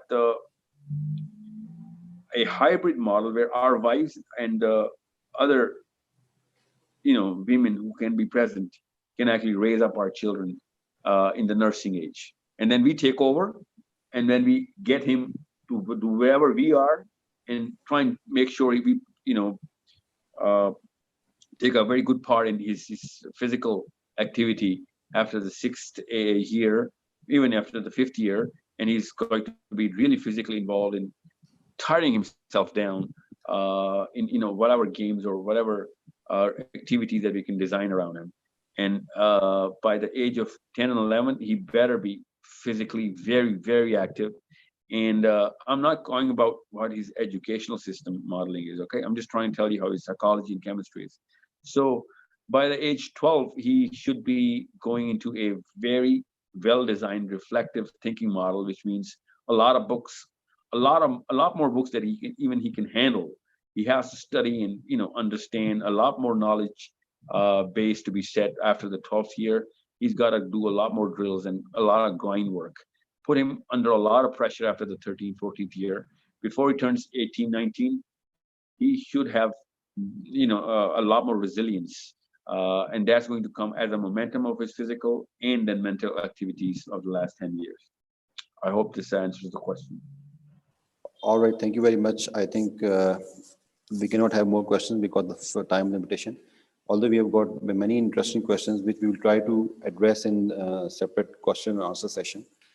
So thanks a lot, Saad Bhai, for the insight on this topic.